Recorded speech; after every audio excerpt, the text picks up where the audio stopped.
నమస్తే, welcome to okay TV. ప్రస్తుతం నా ముందు ఆస్మా ఉన్నారు. మున్సిపల్ ఎన్నికలకు సంబంధించి ఫలితాలు బయటకు వచ్చాయి. సో చాలా చోట్ల హంగు ఏర్పడిన పరిస్థితి. దాదాపు 33 స్థానాల్లో ఇప్పటి వరకు హంగు కనపడతా ఉంది. సో ఇక్కడ చాలా చోట్ల బీఆర్ఎస్ ప్రాతినిధ్యం వహిస్తున్న కీలకం కాబోతున్న హంగు కొన్ని అయితే ఇంకొన్ని ఇండిపెండెంట్లు కీలకం అవుతా ఉన్నారు. ఇప్పటికే చాలా చోట్ల ఇండిపెండెంట్లు బుజ్జగించే ప్రయత్నం ఓపెన్ గానే బయటకు వస్తా ఉన్నాయి. 50 లక్షలు బీఆర్ఎస్ వాళ్ళైతే 50 లక్షలు, ఇండిపెండెంట్ అయితే ₹1,00,00,000 రకరకాల వార్తలు వస్తూ ఉన్నాయి ఇప్పటికీ. సో బేరసారాలు జరుగుతున్నాయి. ఎందుకంటే ఇంకో ఒక్కరోజే వాళ్ళకి టైం ఉంది. ఈ రోజు రేపే ఎల్లుండ ఎట్టకేలకు ఒక హంగు నుంచి బయటకు పడి ఎవరు ఎన్ని స్థానాలు అనేది పూర్తి రిజల్ట్ నివేదిక బయటకు రావాలి. లేకపోతే మేయర్ స్థానం కావచ్చు, చైర్పర్సన్ స్థానానికి సంబంధించి కొంత ఇబ్బందికరమైన వాతావరణం ఏర్పడే పరిస్థితి. సో ఇప్పటికే సిపిఐ నేత కూనమనేని సాంబశివరావు బీఆర్ఎస్ పార్టీతో పొత్తు పెట్టుకోవడానికి సిద్ధంగా ఉన్నట్టుగా కనపడతా ఉంది. వాళ్ళ సిపిఐ నుంచి ఒక చైర్పర్సన్ ఇస్తామని బీఆర్ఎస్ హామీ ఇచ్చినట్టుగా కొన్ని వార్తలు వస్తూ ఉన్నాయి. ఈ నేపథ్యంలోనే ఒకసారి మాట్లాడే ప్రయత్నం చేద్దాం. ఎందుకంటే ప్రభుత్వం మీద పూర్తి వ్యతిరేకత ఉందని ప్రతిరోజు నేను వార్తల్లో కావచ్చు, ఇతరితర అంశాల మీద కావచ్చు, చాలా సమస్యల మీద మాట్లాడుతూ ఉన్నాం.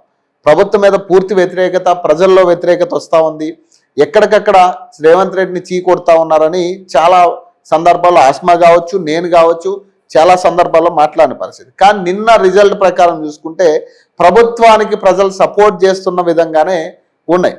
మరి దీన్ని చిత్రీకరించే ప్రయత్నం చేస్తూ ఉన్నారా? మరి ఇన్ని స్థానాలు ఎట్లా ప్రజలు కాంగ్రెస్ పార్టీకి పట్టం కట్టారు? ఇవన్నీ కూడా మాట్లాడదాం. నమస్తే. నమస్తే.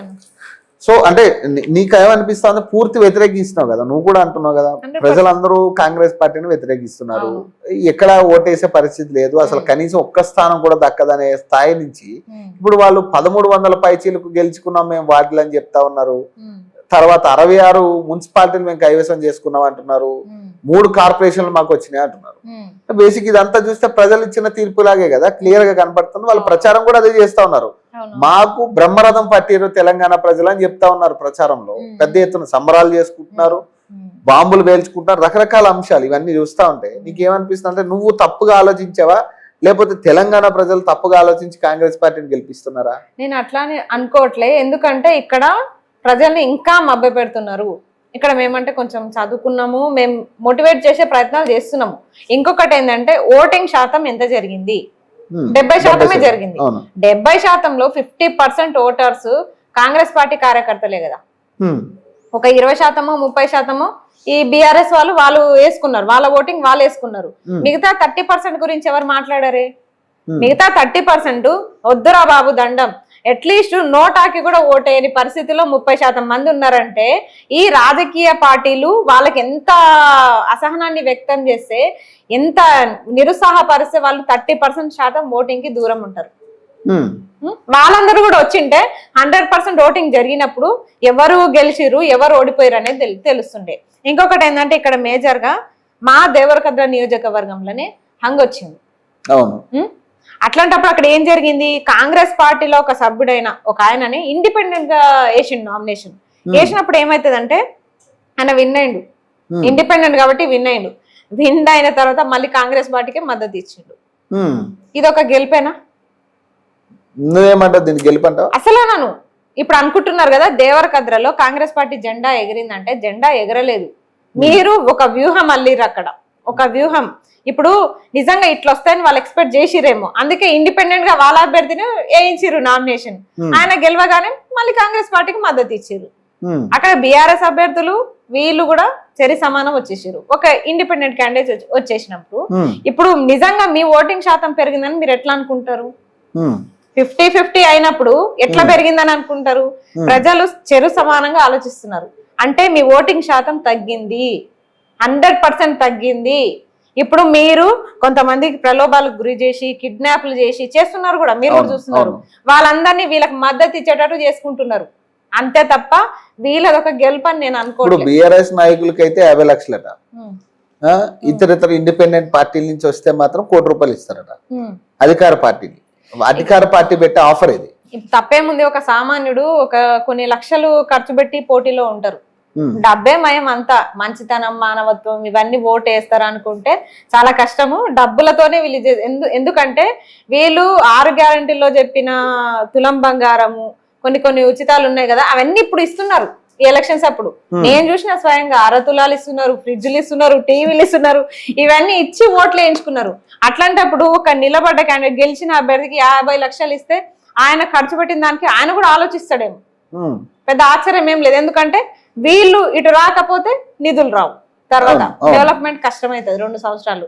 ఇప్పుడు అంత పెద్ద ఈ కడియము ఇలాంటోళ్ళే మేయర్లు ఇలాంటోళ్ళే పార్టీలు మారి అధికార పార్టీలకు లొంగినప్పుడు ఇప్పుడు వీళ్ళు సామాన్య ప్రజలు బీదరికంలో ఉండి కూడా ప్రజలకు ఏదో మంచి చేయాలి, సేవ చేయాలన్న ఉద్దేశంతో పోటీలో ఉన్నారు. ఇట్లాంటి వాళ్ళ ఇప్పుడు సిటీలో ఉండి కొంచెం డబ్బు బలగం ఉన్న వాళ్ళు కుళ్ళు కుతంత్రాలు ఉంటాయేమో అని గ్రామాల్లో ఉండేటోళ్ళకి ఇవన్నీ ఉండవు. నిజంగా సేవలు చేయాలి, మా కాలువలు సరి చేసుకోవాలి, మా వీధి లైట్లు సరి చేసుకోవాలి, మా గ్రంథాలయాలు ఏర్పాటు చేసుకోవాలి, పిల్లలకి మంచి విద్యను ఇవ్వాలి, కొన్ని హాస్పిటల్స్ ఏర్పాటు చేసుకోవాలి, ఆరోగ్య కేంద్రాలు ఏర్పాటు చేసుకొని అందరికి వైద్యం అందించాలి, ఇలాంటి ఆలోచనలు ఉన్న వాళ్ళే చాలా మంది పోటీలో ఉన్నారు. కాబట్టి వాళ్ళ డెవలప్మెంటే ముఖ్యం, వాళ్ళు ఏ పార్టీ అనేది పక్కన పెడతారు. కాబట్టి వీళ్ళు కూడా 50 లక్షలకి పోవడంలో ఆశ్చర్యం ఏం లేదని నేను అనుకుంటున్నా. కానీ ఈ బేరసారాలు అనేది అంటే రాజకీయంగా నువ్వు అంటున్నావు కదా, నాకు ఇది ఒక గెలుపు కాదు. ఇప్పుడు మనమే అనుకున్నాం, ఇప్పుడు ఇండిపెండెంట్ గా గెలిచిన అభ్యర్థిని మన పార్టీలోకి తీసుకోవడం అనేది అది ఒక పెద్ద గెలుపు కాదనేది. ఇప్పుడు 50 లక్షలు కోటి రూపాయలు ఖర్చు పెట్టుకుని పాపం అభ్యర్థులను కొనుక్కునే స్థాయికి కాంగ్రెస్ పార్టీ దిగజారింది అనుకోవచ్చా, లేదంటే? ఇప్పుడు నేనే ఒక క్వశ్చన్ అడుగుతా, మరి అసలు నా దగ్గర పైసలే లేవు అని చెప్పేసి కోసిన రూపాయలు లేదు అని అన్నారు కదా, అప్పుడు సీఎం అన్నాడు కదా అప్పుడు. మరి ఇప్పుడు ఎక్కడి నుంచి వచ్చినాయి?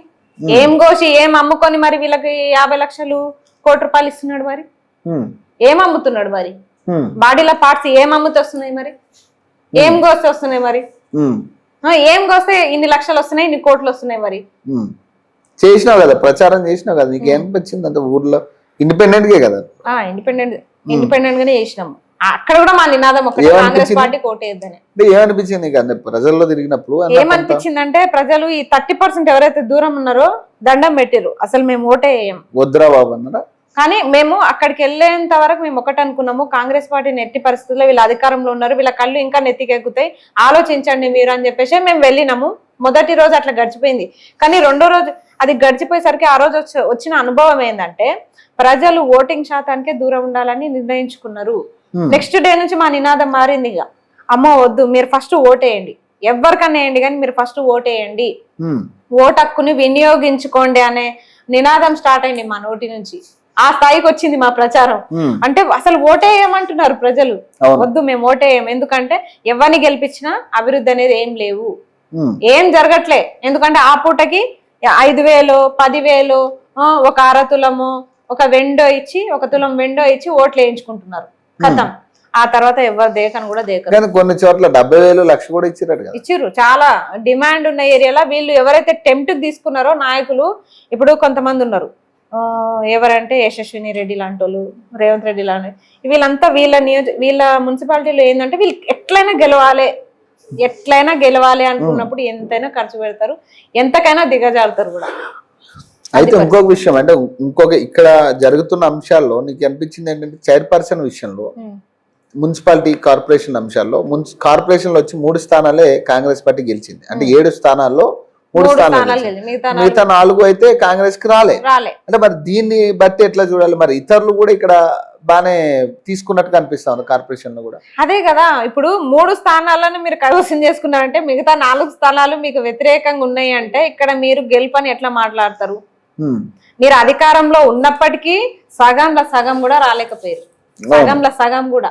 అధికారంలో ఉన్న మిగతా 4 మిమ్మల్ని తిరస్కరించినాయంటే ఇక మిగతా 3 ఇట్లా మీరు మాది గెలుపు అని ఎట్లా చెప్పుకుంటున్నారు? ఇక ఫైనల్ ఏం చెప్తే ఈ రాజకీయాల మీద ఇప్పుడు ఎవరి స్వార్థం వాళ్ళకైంది, ఎవరి పదవి దాహం వాళ్ళకైపోయింది. ఇక్కడ సామాన్యుని జీవితం గురించి వీళ్ళకి అనవసరం, వీళ్ళు పట్టించుకోరు.